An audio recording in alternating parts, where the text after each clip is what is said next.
tardes a toda la familia balmacedista, nuestros estudiantes, profesores, asistentes de la educación y todos quienes conforman nuestra comunidad educativa. Estamos aquí en un tercer capítulo de nuestro programa La Entrevista Balmacedista, un espacio de conversación del equipo directivo con un invitado de interés para nuestra comunidad. Hoy día nos acompaña, como siempre, nuestro director, don José Ramos Sandoval, y nuestro jefe técnico, don Carlos Montenegro. Y nuestro invitado especial este día es don Andrés Fuenzalida. Él es periodista, es magíster en comunicación estratégica y nos va a hablar hoy día sobre el dilema de las redes sociales, sobre todo en esta época en que la pandemia nos ha hecho volcar, ¿no es cierto?, al uso de estas nuevas tecnologías en todo ámbito. Como nuestros alumnos ya saben, estamos teniendo clases online y todos, desde profesores hasta nosotros los directivos, hemos tenido que adaptarnos a esta nueva tecnología. Para comenzar, Andrés, te saludamos, ¿cierto?, para que te presentes también, y comenzar nuestra conversación explicándonos de manera sencilla en qué consiste el concepto de Big Data. Bueno, primero que todo, agradecer la invitación. Obviamente estoy, aunque a veces no se note mucho en mi voz, estoy muy feliz de estar acompañándolo. Tiendo a ser un poco más serio, así que espero amabilizar un poco la conversación, considerando quiénes son los que nos están viendo y escuchando en este momento. A ver, Big Data es una palabra muy compleja, muy usada y mal entendida. Por lo tanto, la explicación que yo voy a dar no tiene que ver con las definiciones, sino en realidad con el uso práctico, ¿ya? No quiero irme en la línea de las definiciones técnicas. Cuando nosotros nos transformamos en personas hiperconectadas, es decir, cuando empezamos a tener en nuestras manos, el año 2007, un dispositivo que se llamó smartphone, que fue lanzado por la empresa Apple con un personaje que a lo mejor les puede sonar, que se llama Steve Jobs. Pasaron dos hitos muy relevantes. Primero, que pudimos tener la funcionalidad de un computador en el bolsillo. Eso fue lo primero.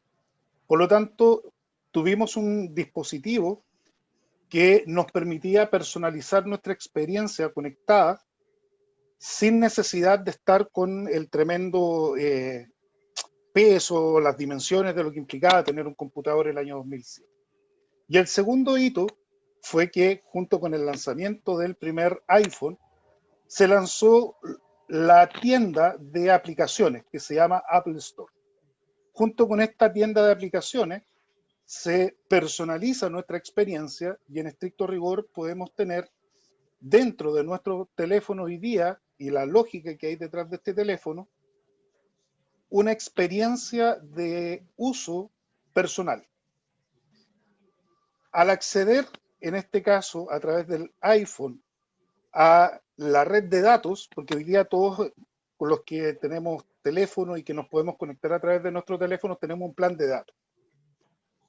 Eso implica que nosotros estamos generando y estamos consumiendo datos de manera constante, frecuente, y en la medida que va aumentando este consumo de datos y vamos generando nuevos datos, estos datos se van almacenando y se van trabajando de una manera que implica mucho volumen.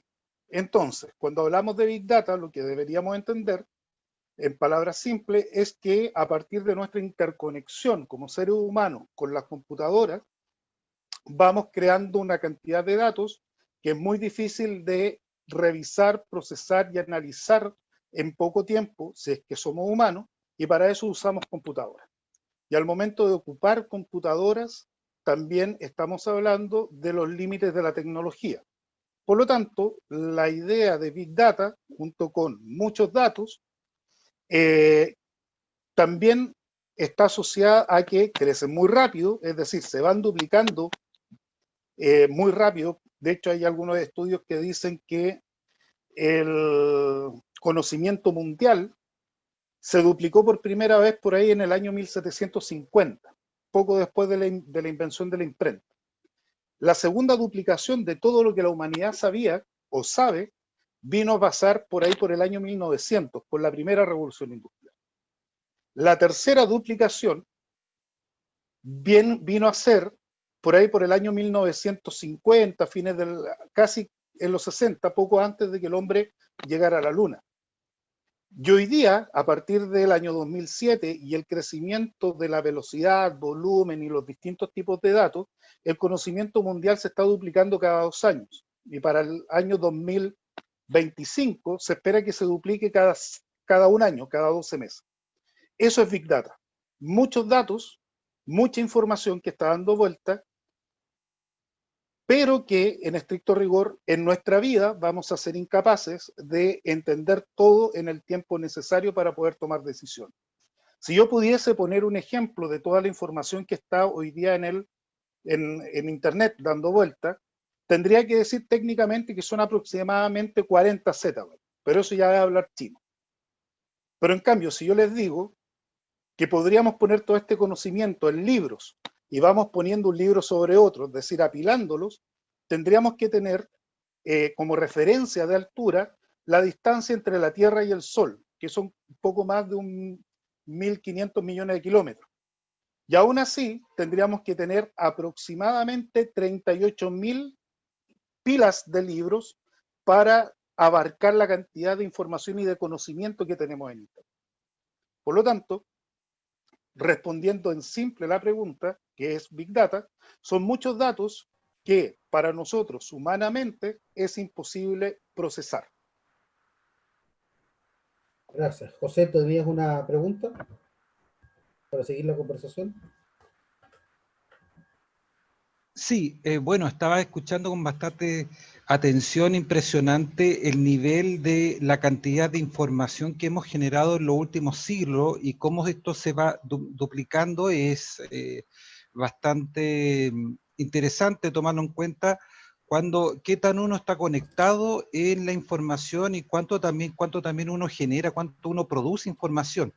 Y con respecto a esa producción de información individual, aterrizando un poco el contexto, en Netflix hemos estado viendo un documental sobre el dilema de las redes sociales, Sí. que tiene que ver, que tiene que ver un poco de donde se involucra la parte ética, la parte, digamos, moral en cuanto a la producción de conocimiento, como también la obtención de conocimiento dentro de esta Big Data. Entonces, si tú nos podrías aterrizar en el escenario, digamos, actual con que nos encontramos hoy en día, ¿qué consecuencias tiene? ¿Cuál es el costo de lo gratis también muchas veces cuando utilizamos aplicaciones gratuitas? Y bueno, son muchas, a lo mejor muchas preguntas que uno tiene, pero en general el dilema, ¿cuál es el costo moral, el costo patrimonial, cierto, sobre las redes sociales y estos residuos que uno deja sobre la información que consume como que también libera dentro del sistema? Perfecto. Mira, partamos de la idea que como el mundo, como cada 2 años se está duplicando la cantidad de datos que hay en Internet, el mundo cambia cada 2 años completamente. Es decir, el 2020, más allá del contexto de la enfermedad que anda dando vuelta y de, digamos, todos los contextos nacionales que estamos viviendo, el 2020 es absolutamente distinto al 2018. Todo, socialmente. El cambio es demasiado rápido para que nosotros como seres humanos tomemos conciencia de todo lo que está pasando. De hecho, la pregunta que yo les puedo hacer es, ¿cuándo se acuerdan que fue la última vez que pagaron una cuenta de luz o de agua en una ventanilla? ¿Cuándo fue la última vez? Alguien que se recuerde. Yo no Probablemente recuerdo 3, 4 años atrás, si no más. Claro. ¿Cuánto tiempo ustedes destinan hoy a ir o a hacer un trámite al banco? 5 minutos, 10 minutos, dependiendo de la velocidad de la aplicación y de lo que tengan que hacer. Claro. Hace un par de años atrás teníamos que destinar 3, 4, 5 horas de repente para ir a hacer una fila y hacer un depósito o cobrar un cheque. Esta velocidad de repente es tan imperceptible que no nos damos cuenta del por qué va pasando. Partiendo de esa idea, es muy importante la manera en la que las plataformas de Internet han cambiado y han moldeado nuestra vida. Y a partir de esta idea es que nosotros podemos ver un documental, por ejemplo, que se llama El dilema de las redes sociales, entendiendo qué es lo que pasa con nuestros datos. La frase central más relevante que deja más o menos este documental, si tienen la posibilidad de verlo, los invito. Ojo, véanlo o revéanlo hasta que entiendan varios conceptos que están por ahí metidos entre medio. Es que si tú no pagas por algo, si tú no pagas por un producto, tú eres el producto. Hace un par de años, hace 10 años, yo llamaba a esto el costo de lo gratis. En estricto rigor, yo no estaba pagando por Facebook, como Facebook ganaba dinero. Y el ejemplo es súper fácil. El año 2015, Facebook compró WhatsApp, la aplicación que nosotros tenemos para conversar. Pregunta, por favor, para que abran los micrófonos y ustedes participen, digamos, de esto. ¿Quién pagó el dólar por instalar WhatsApp en su teléfono? Yo no lo pagué, yo recuerde, nunca pagué $1 por instalarlo. Perfecto. ¿Alguno de ustedes pagó? Yo menos. ¿No? Yo no. Nada. ¿Alguna vez han Absolutamente recibido una publicidad de WhatsApp, no de sus amigos, sus contactos, que WhatsApp te mande una publicidad al teléfono? No. No. nada. Ninguna. ¿Leyeron los términos de uso antes de instalar WhatsApp? Lo miré. Aceptar nomás. ¿Por qué creen ustedes que el 2015 Mark Zuckerberg compró WhatsApp por $21.000 millones? Si ustedes nunca han pagado, no se financia por publicidad. Acceso a la información confidencial. Tráfico de datos. Tráfico de datos. Los datos. Hoy día los datos son considerados más valiosos que el petróleo. Ingresar a un data center importante de Google, Amazon, es más complejo que entrar a Fort Knox. Fort Knox, para los que no sepan, es el lugar donde se guardan, son las bóvedas donde se guarda el oro norteamericano y de muchos países. Si nosotros vamos entendiendo el valor de lo que implican los datos, la infraestructura de datos, de hecho los datos hoy día, mantener un data center es lo que más contamina dentro del mundo, por lo tanto incluso se conecta con el cambio climático, vamos a ir entendiendo de qué implica el hecho que nosotros no estemos pagando por usar Google, que no estemos pagando por usar WhatsApp, que no estemos pagando por usar TikTok, que no estemos pagando por usar Instagram, que no estemos pagando por usar Gmail, que no estemos pagando, etcétera, etcétera, etcétera. Todas estas empresas son empresas privadas, que ganan dinero y que buscan dinero. Por lo tanto, la pregunta debe ser ¿de dónde vienen estos dineros? Entonces, el dilema de las redes sociales, el dilema, digamos, es esta ambigüedad, ¿lo hago o no lo hago? Es a cambio de que yo estoy hoy día recibiendo el acceso, por ejemplo, a publicar mis historias en Instagram, a publicar mis videos en YouTube, a cambio de que estoy pudiendo compartir historias en Facebook, etcétera, etcétera, etcétera. Y la respuesta es muy simple: con tu vida, con tus hábitos, con lo que tú haces en el día a día, con tu historial, con tu huella digital. Ese es el concepto al que tú te referías, José, cuando hablamos de todo lo que pasa en Internet, cómo se va quedando todo en Internet. Aquí hay algo que es muy relevante mencionar, y es que, a diferencia de lo que muchos políticos están tratando de hacernos entender, que es el derecho al olvido, que es esta capacidad de pedirle a todo el mundo que te borren de las redes sociales y que borren tus datos, hay algo que es físicamente imposible. Una vez que algo se sube a Internet, es imposible borrarlo. Puede dejar de estar visible, pero una persona con el conocimiento necesario los puede rescatar y puede volver a tener. Y eso implica muchos problemas o muchas dificultades. Por ejemplo, cuando estamos hablando de mandar fotografías por redes sociales. Da lo mismo si es que lo mandaste, si te tomaste la fotografía, eso ya es posible de rescatar, y cualquier filtración. Así hemos visto muchos, por ejemplo, problemas que han tenido personas famosas en Estados Unidos. Estoy yéndome a esos ejemplos sin ir al día a día. Por lo tanto, cuando hablamos de qué es lo que nosotros estamos poniendo a cambio, se complica un poco más porque no es solo para mejorar tu experiencia. Este documental pone en evidencia con personas que trabajan CEO o altos ejecutivos, altos gerentes que han trabajado en estas empresas, algo que va un poquito más allá, que se llama el diseño adictivo.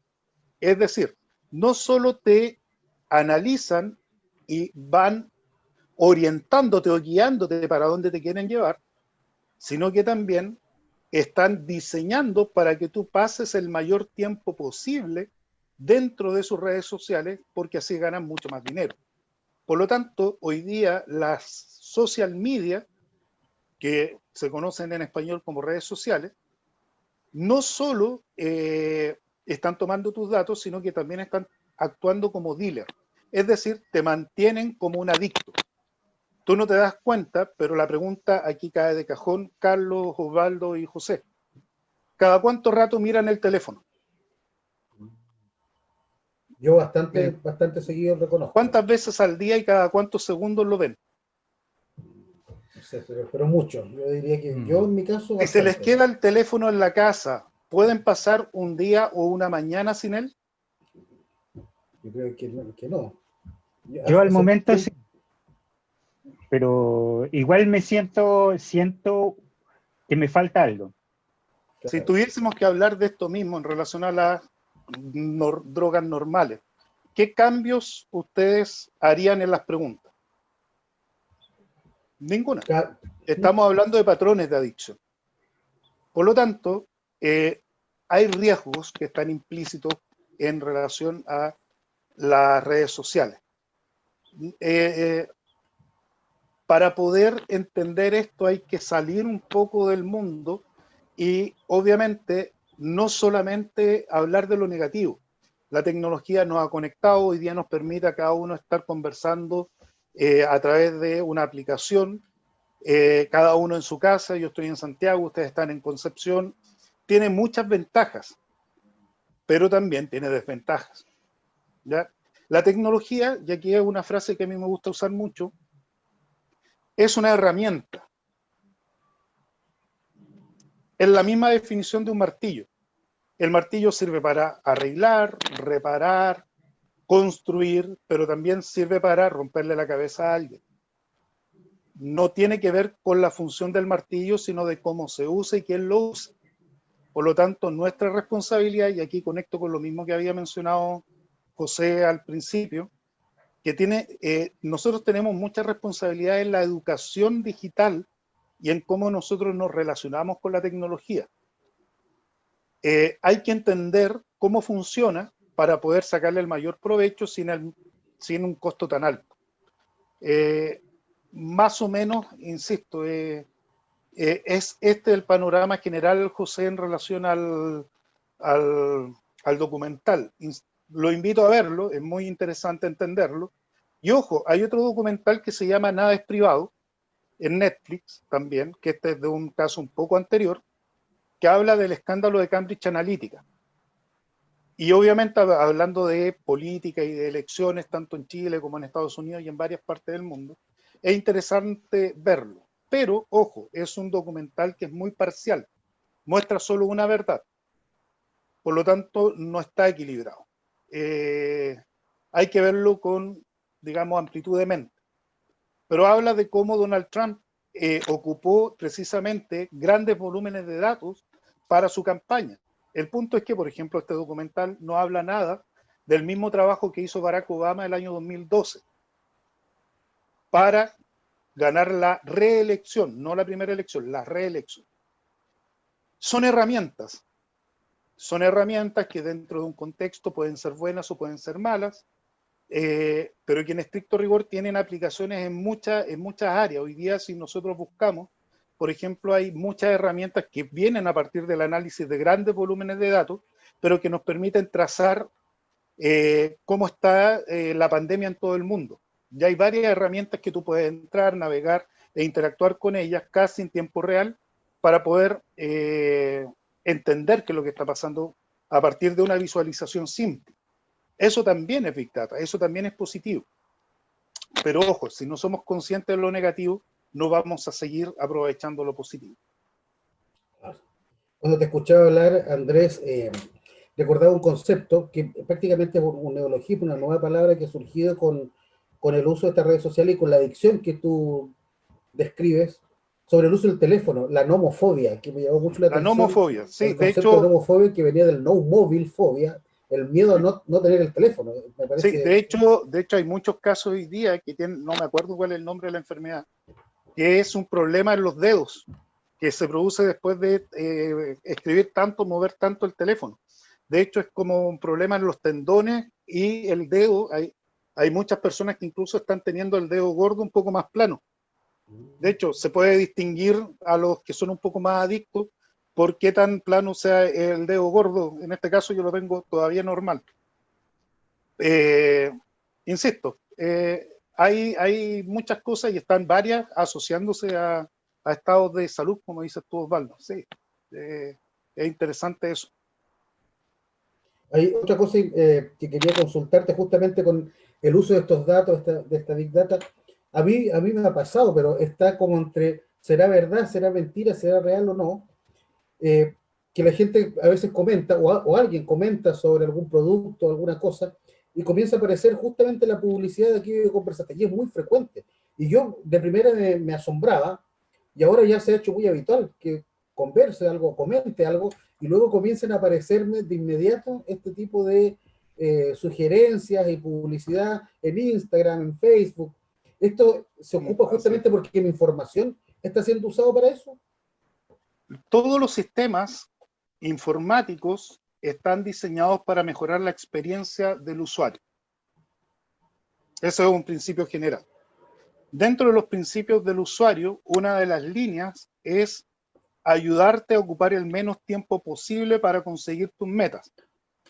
Cuando estamos hablando del retail, una de las formas que tiene el retail es anticipándose a lo que tú vas a buscar o mostrándote opciones. Dentro de cada una de las aplicaciones tecnológicas de Amazon, de Falabella, de, digamos, de iPhone, cualquier, digamos, asistente digital que vienen en los teléfonos, están la capacidad de procesar todos los datos dentro de tu historia. Y uno de los elementos es que, como estos asistentes, como Alexa, Google, no me acuerdo cuál es el nombre que le pusieron ahora, Alexa es la de Amazon, iPhone tiene Siri, y van saliendo varios de estos asistentes, las van haciendo con la capacidad de que tú, hablándole al teléfono, se active. Es decir, oye Siri, reproduce tal canción. Y Siri se activa, de hecho se me activó ahora, inmediatamente. De hecho, no sé si se alcanza a ver, pero ahí está Siri. Hola Siri. No, aquí ya necesita una aplicación para ver eso. Es así de simple. Hola Siri. No quiero responder, por eso. ¿Aló Siri? ¿Aló Siri? No, ahora se quedó callada. Pero bueno, recién se activó. Cuando yo digo hola Siri, Siri se activa y me ayuda. Es una herramienta que nos permite mejorar nuestra calidad de vida, pero eso implica que te está escuchando siempre. Eso es lo que quería preguntarte. Por lo tanto, esa leyenda urbana no, es que no es mito. de que tal vez nos espían Es porque que no, la publicidad ahí aparece hay una sin diferencia. necesidad que la busque. Sí, ahí hay una diferencia. No es mito, existe, es real. Es real entonces. Pero no te espía.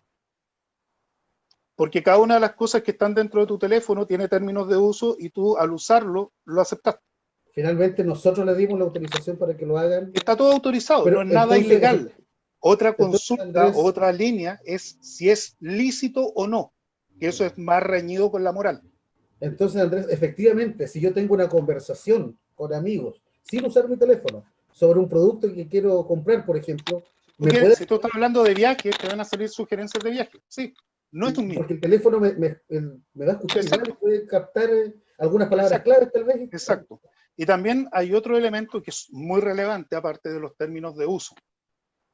Porque, insisto, nosotros aceptamos, yo cuando me conecté en este caso a la aplicación de videollamada con ustedes, la aplicación de videollamada está utilizando mis datos para optimizar sus procesos. Es decir, cada vez que nosotros utilizamos, en este caso, la plataforma de videoconferencia, estamos ayudando a la empresa para que vaya mejorando su servicio. Pero eso también implica que la empresa sabe cuál es mi dirección IP, dónde estoy ubicado, cuál es el dispositivo en el que yo estoy trabajando, cuál es la velocidad de mi conexión, entre muchas cosas. Eso es lo primero, términos de uso. Segundo, todas las empresas, y esto cuando hablamos de espionaje estamos hablando de algo que es como oscuro, turbio.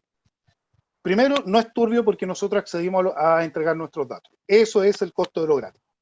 ¿Ok? Por lo tanto, que te escuchen solo implica que están avanzando en hacer lo que te prometieron en sus términos de uso. ¿Ok? Que es mejorar tu experiencia. Pero además, todas las empresas o la mayoría de las empresas tecnológicas cotizan en algo que se llama bolsa. Si ustedes van al Nasdaq, ven que están listados. Y sí, no es un mito que la CIA, que es una organización norteamericana que se dedica, entre comillas, al espionaje, a la inteligencia, tiene una rama que es financiera y que invierte en empresas tecnológicas. Por lo tanto, la CIA no está adquiriendo los datos de las empresas que nosotros estamos usando de manera ilegal. Por lo tanto, dentro de la definición de espionaje, no cae. Tampoco la NSA, si nosotros vemos lo que está pasando, por ejemplo, con Edward Snowden hace un par de años atrás, el punto no es cómo obtienen los datos siempre están. La diferencia es cómo se usan los datos. Y ahí es donde sí hay un bemol. Ahí es donde tenemos que preguntarnos si es lícito o no es lícito. ¿Lo están usando para mejorar mi experiencia o lo están utilizando, por ejemplo, para saber si yo tengo una religión distinta y me van a marcar por tener una religión distinta a cualquiera de los intereses norteamericanos, por ejemplo? Porque ahí entramos con otra línea que es los conceptos de seguridad nacional y cómo Estados Unidos maneja su relación exterior. ¿Y por qué menciono Estados Unidos? Porque todas las grandes empresas tienen base en Estados Unidos y las leyes norteamericanas son las que aplican para nosotros usando Facebook acá en Chile. Acá no valen las leyes chilenas, valen las leyes de donde están almacenados los datos y donde están las empresas. Y eso es Estados Unidos. Insisto, hay muchas ideas que son correctas, son reales, pero que no necesariamente implican algo ilegal o un espionaje. Es todo transparente. Los invito a que, terminando esta conversación, se metan a los términos de uso de cualquiera de las aplicaciones que ustedes tienen y vean el uso de datos y para qué lo van a usar. Y está muy explícito. El punto es que son contratos de 50, 60 páginas y que no siempre están en español. Pero el punto es que son empresas norteamericanas, por lo tanto no es que nos quieran engañar. Lo tienen. ¿Se entiende? Es público. Y te lo dicen antes de usar esto. De hecho, es súper explícito. Antes de usar esto, acepta los términos de uso. Y te dicen, leer. ¿Qué es lo que hace uno? Aprieta la ventanilla, le pone a aceptar y hace como que los leyó. Pero siempre tenemos la libertad de no usarlo. ¿Los reglamentos o estos contratos estarán hechos también para que la gente se los salte? ¿O pensarán que de verdad alguien va a leer todo eso? Legalmente se llaman contratos de... Legalmente se llaman contratos de adhesión. Tú tienes la opción de no usarlo, pero no de cambiarlo.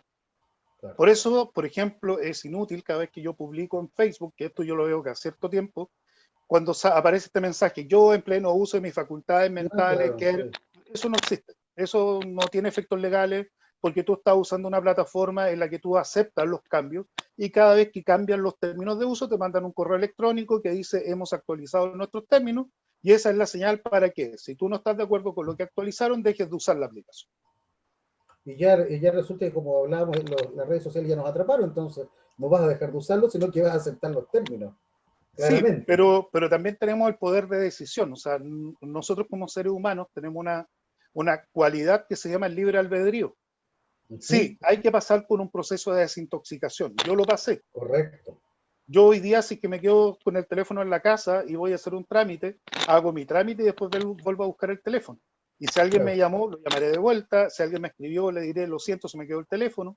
Pero tuve que pasar por un periodo en el que evito estar mirando el teléfono. O sea, yo a las 8 de la noche pongo el teléfono a un lado y me dedico a pasar tiempo en familia. Claro, porque uno Pero incluso eso empieza, implicó un proceso de desintoxicación.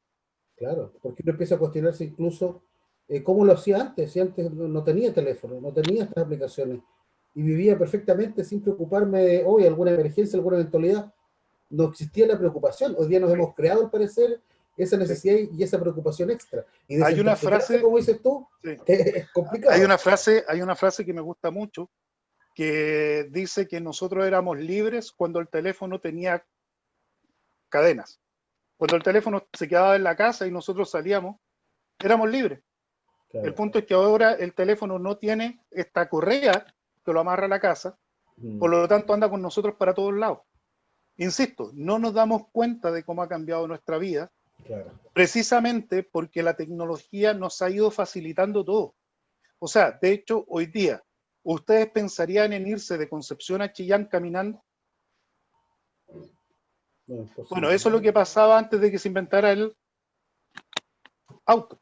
Claro. Si no tenías caballo, tenías que ir caminar. Pero hoy día es muy normal andar en auto, o andar en bus, o andar en avión, porque hoy día también los precios de aviones han bajado. Eso es tecnología.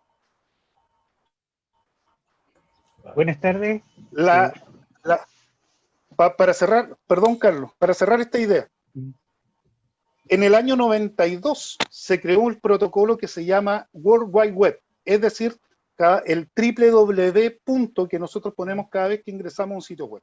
El año 95, Telefónica o CTC Mundo en ese momento ya estaba vendiendo planes en Chile para conectarnos a Internet. Por lo tanto, Chile es un país que lleva muchos años conectado a tecnología. Somos uno de los primeros países del mundo y somos el líder en Latinoamérica en conexión. Por lo tanto, deberíamos, volviendo al principio de lo que decía José cuando estábamos iniciando esta conversación sobre la digitalización o la educación digital, deberíamos estar muy educados, pero hoy día no lo estamos.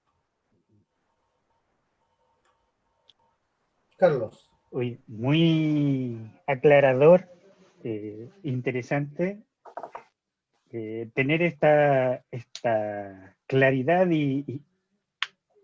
bueno, Es medio terrorífico también, sí, la cara, sí. la cara de asombro, créeme que todos los días me pasa.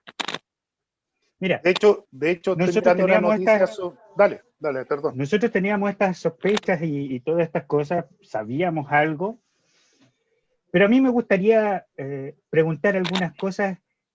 Esto es como un universo distinto, pues. Son otras reglas, otra, una Sí, perspectiva diferente, es decir, cada vez se va creando un universo, con nueva tecnología se va creando un universo distinto al parecer. se va desarrollando, no creando. Recuerda Sí, que la tecnología es una va evolucionando. extensión de lo que, por eso, es una extensión de lo que tú haces. Uh-huh. Nada más. Bueno, O sea, lo único que hace la tecnología es automatizar o facilitar algo que nosotros hacemos sin tecnología. Esto es tecnología. sí, pues. Esto es tecnología. ¿Ya? Por lo tanto, hay que mirarlo como facilitador. No es un mundo distinto, pero sí coincido que se maneja con reglas distintas.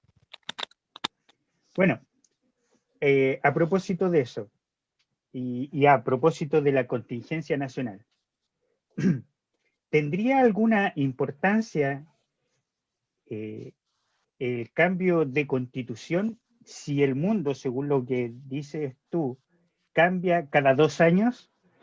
¿Y es importante regular esto en Chile si las empresas están en el extranjero?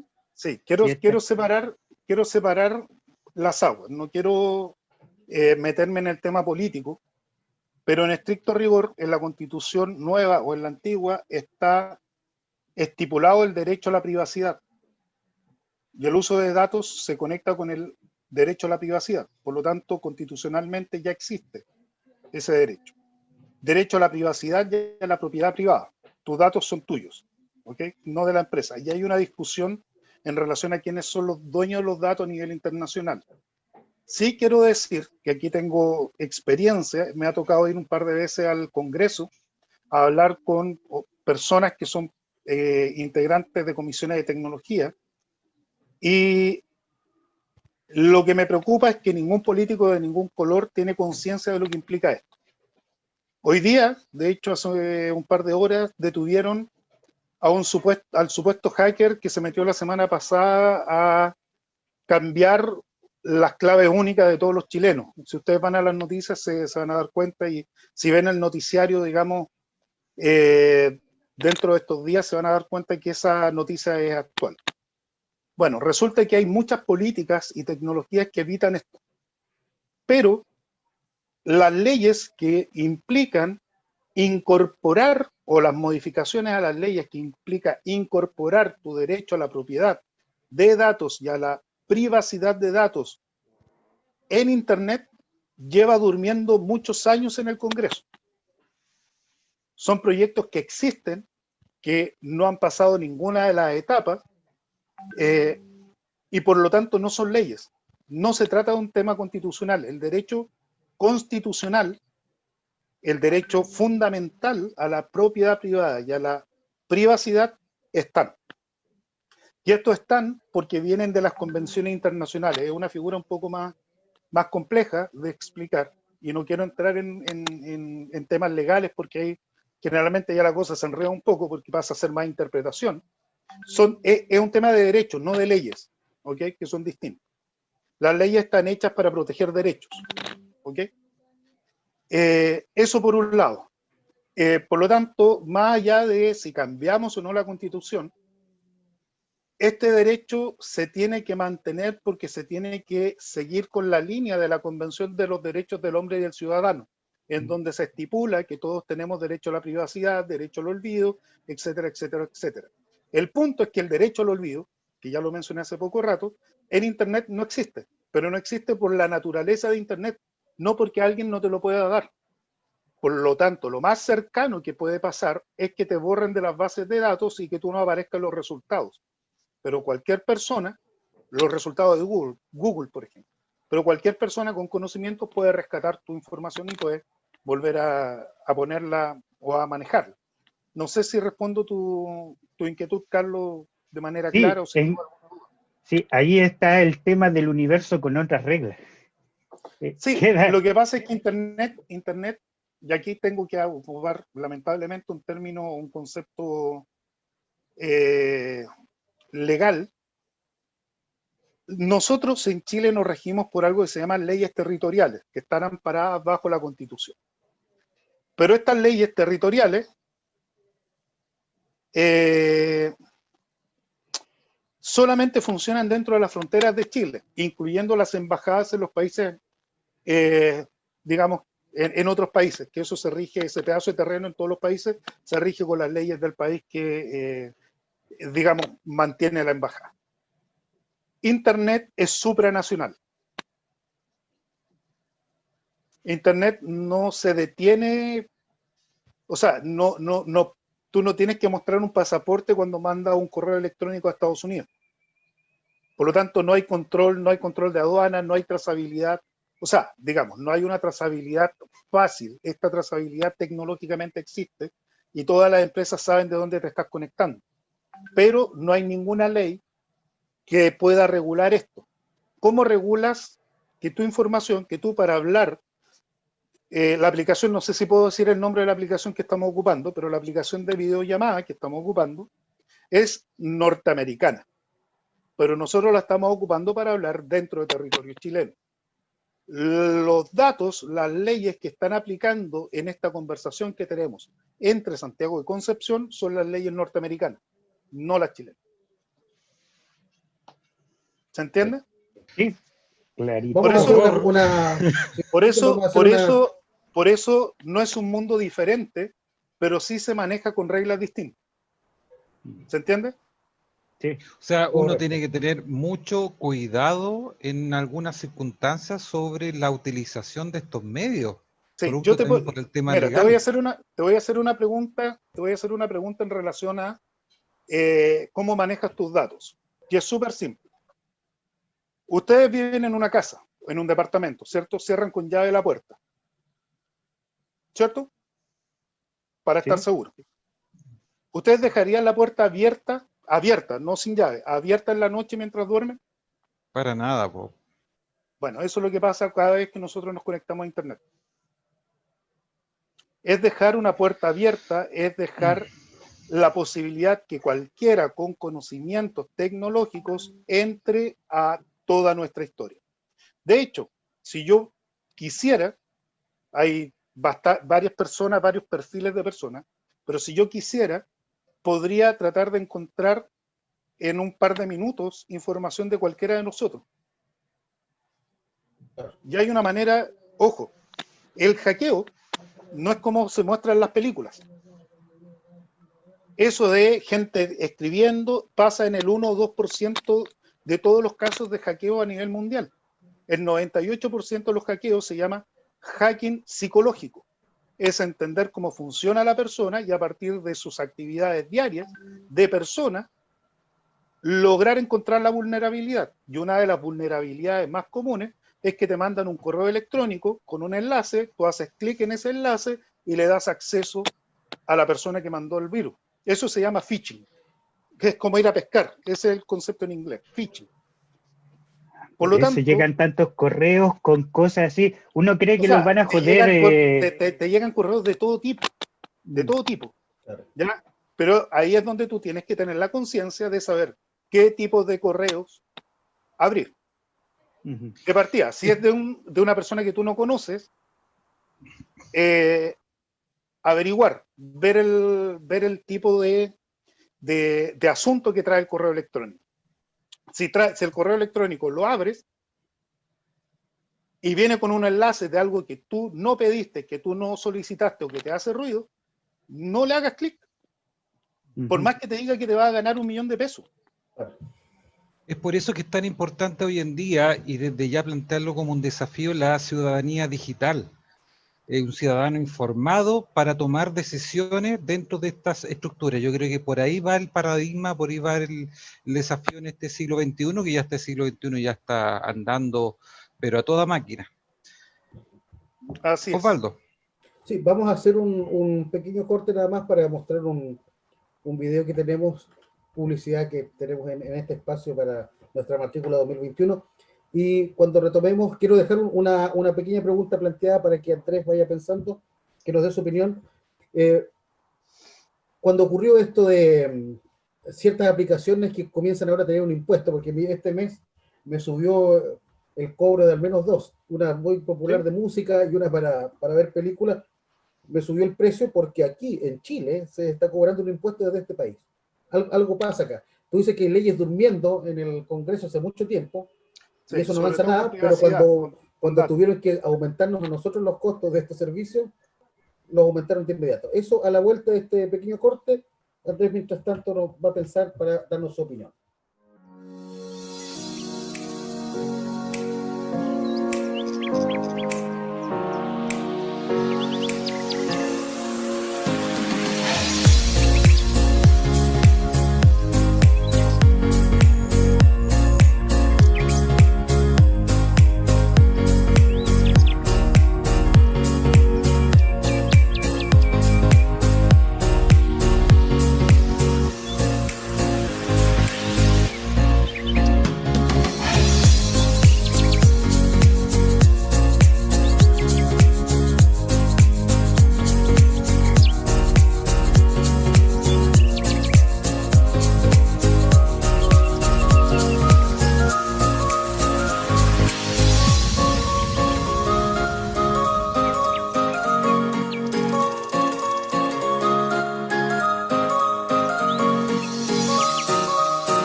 Bien, retomamos la conversación, esta interesante conversación que estamos teniendo con Andrés Fonsalía, periodista y magíster en comunicación estratégica. La pregunta que teníamos planteada, ¿qué opinión tiene de estos impuestos a estas aplicaciones tan populares?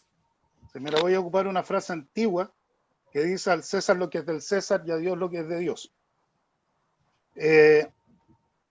Si tú estás lucrando, de hecho hay una polémica acá en Santiago, en Providencia, la sacó hace pocos días Evelyn Matei, sobre los repartidores de Rappi o de estas aplicaciones de delivery, que en estricto rigor las condiciones laborales de las personas que están trabajando ahí están casi nulas, no tienen un lugar donde ir en caso de necesitar ir al baño, no tienen un lugar donde comer, no les pagan ni siquiera boleta de honorario, no tienen contrato, no tienen prestaciones de salud, no tienen ningún tipo y están ganando dinero y ahora con el contexto, digamos, de la pandemia, se ha multiplicado mucho la cantidad de personas que están trabajando, por lo tanto, no ganan tanto dinero. La pregunta es, ¿quién protege a esas personas dentro del territorio nacional? Claro. Y es ahí donde una de las posibilidades, en este caso de las empresas que reparten, digamos, comida, bienes, servicios, lo que sea, se está mirando la posibilidad de pagar impuestos. Pero esa es una conversación que viene, que son empresas de servicio. Los impuestos que se están pagando acá en Chile están dentro de otra categoría, que es entretención, que son, por ejemplo, los impuestos que está pagando Spotify, que está pagando Netflix, que paga Amazon o que pagan todas estas empresas que, en estricto rigor, te están entregando un servicio y que no es necesariamente un software.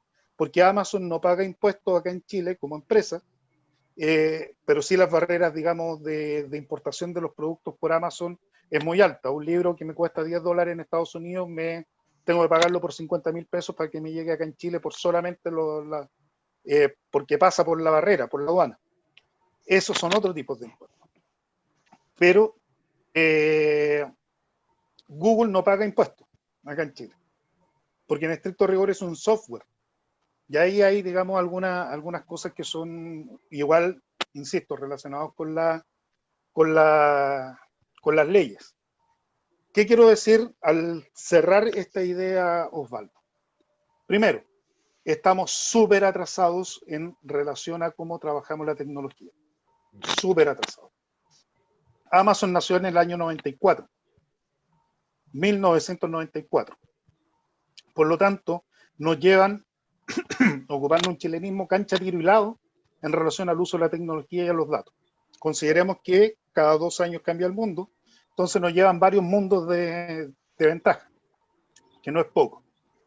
Segundo, la falta de conciencia de la ciudadanía en relación al uso personal de la tecnología se ha visto reflejada en la urgencia que tienen todos los legisladores. Por lo tanto, hoy día, cuando se están dando cuenta que la tecnología ya está sobrepasado, estamos actuando de manera reactiva. Sin ir más lejos, y para no meterme en problemas acá en Chile, hace un par de semanas se citó al Congreso de Estados Unidos a los Big Four: Apple, Google, Facebook y Amazon. Y hay un montón de elementos que están conversándose por el uso de datos, del poder que tienen estas empresas a partir de los datos, que incluso están viendo si es que aplican ley antimonopólica, etcétera, etcétera, etcétera. Si estas empresas ganan mucho dinero y se están llevando el dinero del país, lo mínimo que debería pasar es que el país, dentro de las leyes territoriales, genere una estructura que haga que algo de ese dinero quede acá. ¿Cuál es el problema? Que siempre lo terminamos pagando nosotros. Claro. Eso digamos, tiene que ver con los modelos de negocio, pero precisamente porque tenemos que reaccionar. Si las empresas hubiesen tenido la barrera impositiva antes de abrir servicios acá en Chile, el precio no habría variado, sino que habrían bajado sus costos por competencia. Entonces, hoy día, como nos cobraban, por decir una cifra, 3.000 pesos, en vez de ser 3.000 pesos con impuestos, se le agregan los impuestos porque la empresa ya tiene su estructura de costos. Tiene que ver con la manera en que están abordando el modelo. Claro. Pero sí, en estricto rigor, yo creo que pagar impuestos siempre es bueno, considerando que si recaudamos impuestos, se supone, quiero hacer énfasis en el se supone, se deberían distribuir de buena manera y ocupar bien esos impuestos, obviamente, para satisfacer lo que implica la recaudación de impuestos, que es la mínima calidad de vida para todos los chilenos. Por lo tanto, a mí no me parece mal que lo paguen, me parece mal que siempre tengamos esta carga, pero me parece muy mal que siempre estemos actuando de manera reactiva. Eso me preocupa mucho más, porque nos estamos poniendo al día en discusiones que deberíamos haber tenido en el año 96, 98. Claro. Por lo tanto, los problemas del año 2020 todavía ni siquiera están en la mira de quienes están trabajando esto. Yo recuerdo que el año 96 yo estaba terminando el colegio, internet ya estaba funcionando, recuerdo, en mi colegio. Había un computador o dos conectados a internet, pero ya estaba esta herramienta haciéndose conocida acá. Ya han pasado bastante tiempo. Por supuesto, o sea, ya la tecnología está hace rato. Ni en Estados Unidos está tan bien legislado, ojo, ¿ok? No es un problema solo de Chile, es un problema del mundo, de la globalidad del mundo. De hecho, hace poco tiempo en España se dieron cuenta que Google estaba bajando los ingresos de los medios de comunicación porque estaba disminuyendo el tráfico hacia los sitios como por ejemplo El País. Por lo tanto, España hizo una ley que implicaba que Google News no podía funcionar en España para potenciar y obviamente permitir que los medios de comunicación que tienen plataforma o soporte digital pudiesen ganar dinero con el ingreso de publicidad, que es la manera en la que se financian todos los medios. Pero eso es reactivo. Estamos hablando de hace un par de años atrás y Google nació el año 98. Siendo que no es el primer buscador. Google vino a desplazar a otros como Yahoo y otros nombres que pueden estar dando vuelta en la mente, digamos, vintage de muchos de nosotros que tenemos un par de años más. Altavista me parece que era uno, ¿no? Alta la Vista, Sí. Hasta Vista, pero eso eran navegadores, eso te permitían buscar cosas en internet. Se nos cayó el carnet, bien. Sí. Perdón. Se cayó bien Imagínate lo que me duele cada vez que digo que el mundo cambia cada 2 años. O sea, yo todavía no entiendo por qué funciona tan bien TikTok, siendo que son puros videos de personas bailando. Claro. Todavía no.